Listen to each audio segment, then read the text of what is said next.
You may remember from a couple of years ago, we stumbled across a barn find that was still to this day, I can't compare anything else to it. It was a large collection of cars, maybe 100, buried deep back in the woods in barns. The collection contained muscle cars, several Plymouth Superbirds and Dodge Daytonas, a big block Corvette, a brand new Corvette from the 80s that had, I think, 11 miles on it, Lincolns, Jaguars, Cadillacs, just amazing.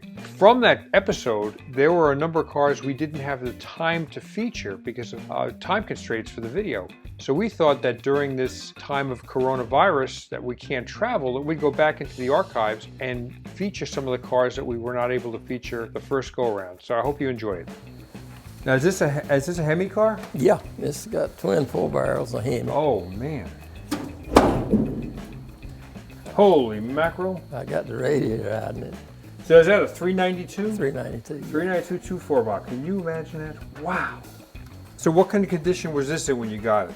It had bad paint on it. Bad paint. Was it originally a red car? Yeah, it was. Well, I hadn't checked the number, but it was red when I first seen it. What year is this Jag? 67, that's what they call them, Series 1 up through 67. Okay, and it's got toggle switches. Okay, yeah. That's how I can tell Series 1 from a Series 2. Black, what color, is that black interior? Yeah. Mm-hmm. And this runs well? Mm-hmm, it runs great. Wow. So this is a Hudson Hornet. What year is this? 54. 54. And raise the hood up a minute for you. Yeah. Twin H power. Look at that.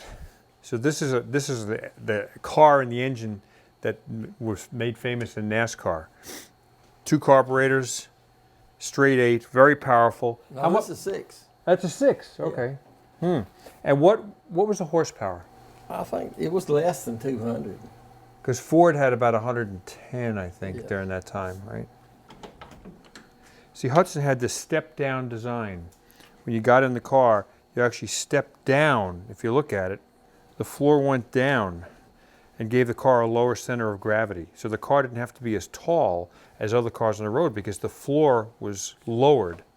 And actually, if you look at this door, it almost looks like it was chopped from the factory. Yeah, right. It's a low down top. And look at the size of that door. Look at how long that door is. That's got to be, more than 3 feet long. Wow.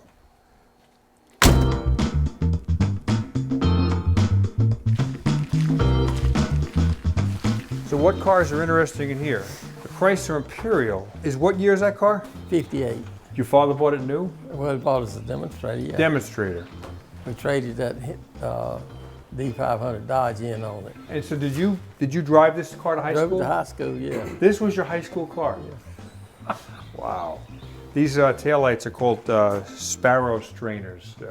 And the reason they call that is if a sparrow or a small bird got caught as you were driving down the road, it would strain it through the other side. All the chrome was original on this car, too. Man. Look at, the Continental kits that cars had back in the day. Well, this had a simulated spare tire in the trunk. And look at this elegant signature here. Imperial with a little crown on it. What a car. Is that a 413? 392 Hemi. Another Hemi. Man, you got Hemis.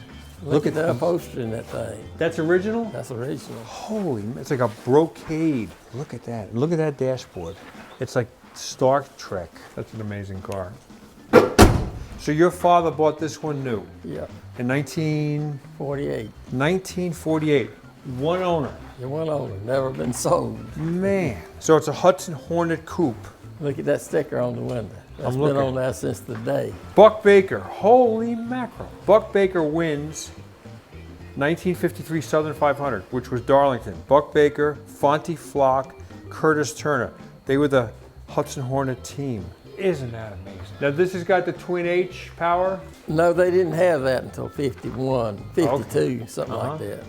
Oh, look at the program there for Okanichi Speedway. Okanichi Speedway, Hillsborough, North Carolina, and a Hudson Hornet on the cover. Here we have another Chrysler 300, another big Hemi with 2 4 barrels. Now this is what year car? 56, 300B. B. Now what does that stand for? The B. Second year of the 300. Okay.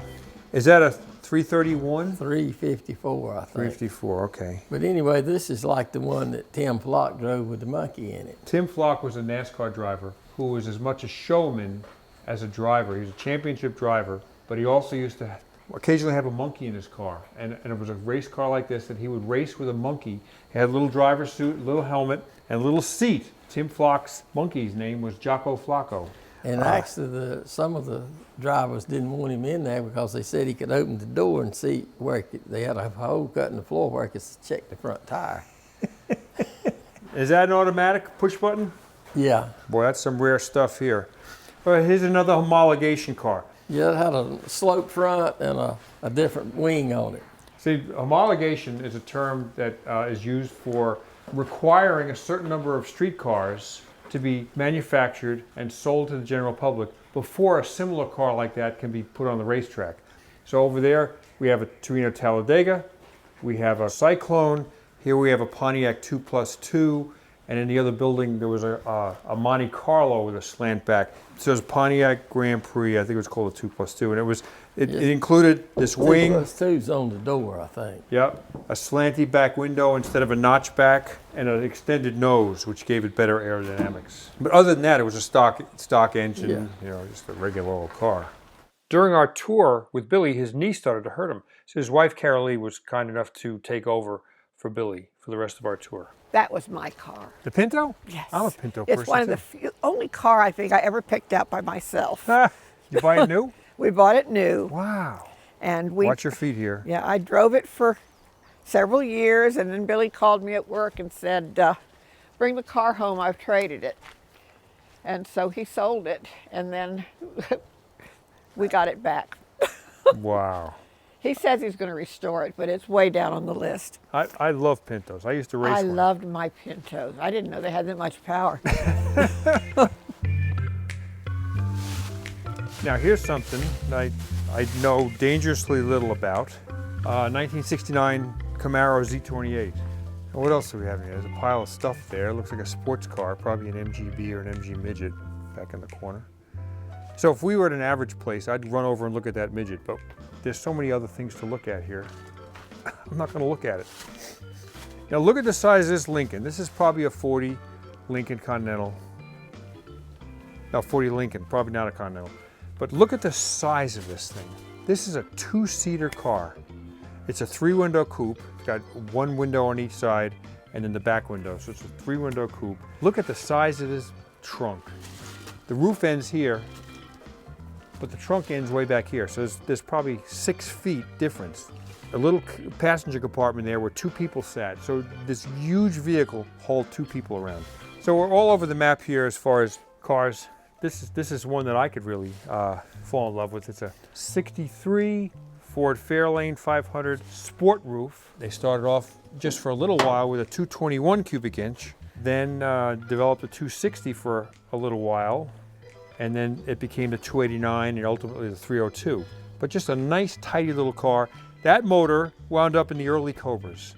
You know, the early AC Cobras had 260 engines before the 289 came out. Probably, I think the first 75 or so had 260 cubic inch engines. And that engine came from this car originally. A very basic little sedan called a Fairlane. So we should go probably back into the other buildings over here.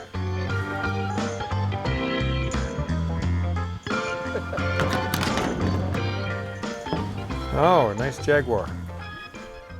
Oh, a couple of nice Jaguars. Oh, 3 nice Jaguars. Well, my eye goes to this one immediately. Is it XK140? Yeah, 56 model. The 3.6 liter double overhead cam 6-cylinder. What a beauty. How much restoration did this require? It hadn't had a lot done. I painted it. Was it mechanically in good shape? We had to do a little engine work too. Do you do the mechanics yourself as well? Well, see, Daddy was a mechanic all his life. I had one of my Jaguar mechanics as a friend. Ah, okay. Helps me with these. But Daddy can do it, yeah. That's a great car. So this is a V12.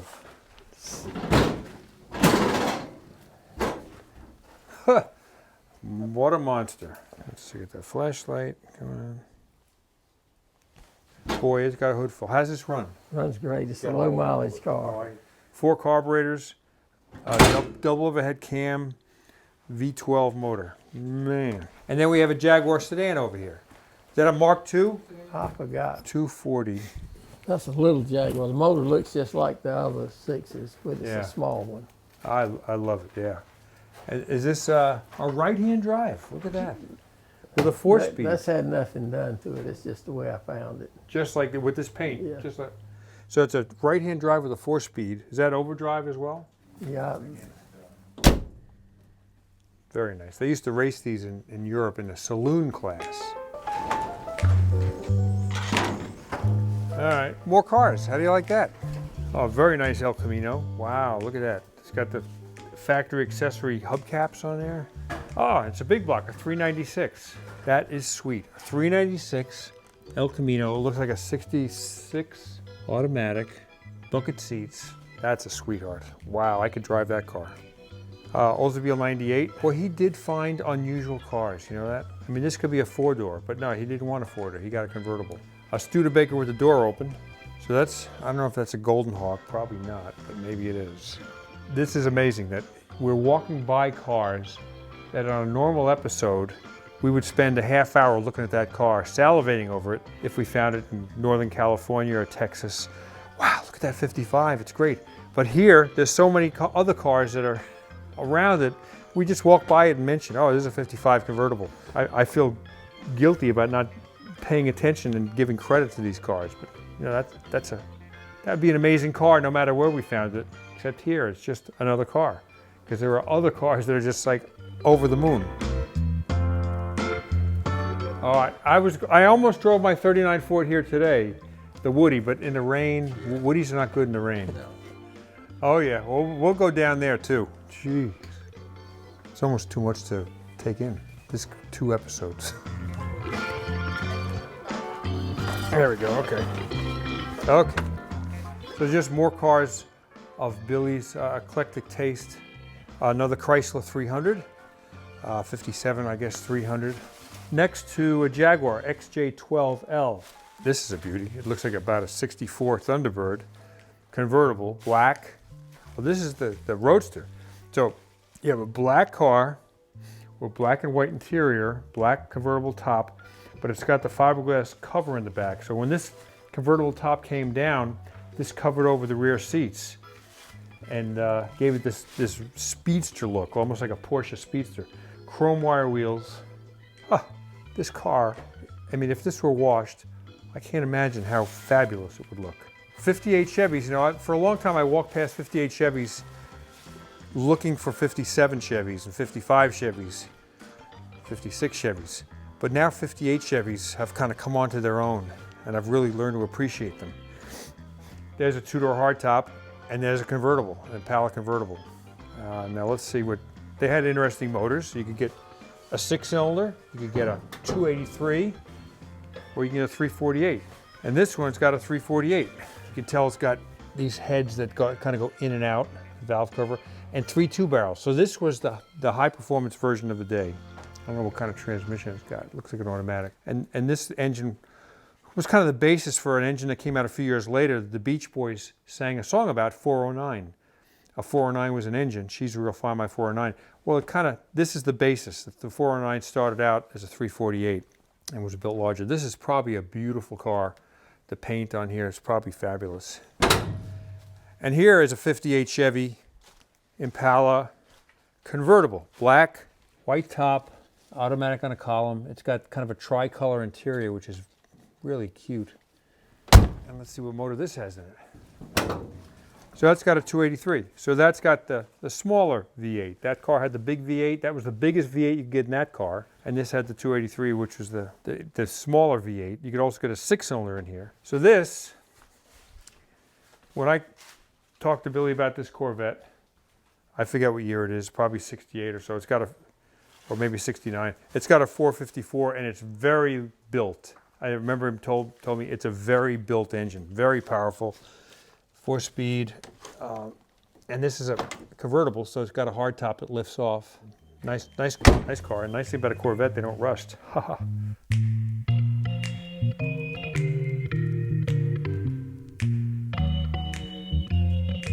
39. That's a 39 Lincoln. Well, that's a beauty. That is so beautiful. Phew. That's a pretty car. You've got your share of 3-window Lincolns, that's for sure. So a car that normally had a V12 now has a 350. No, this actually is a 265. Is it really? This car I built when I traded off a 41 Continental with a Chevrolet motor in it. Oh, I see. And it had a 340 gear. This one's got a 440 gear.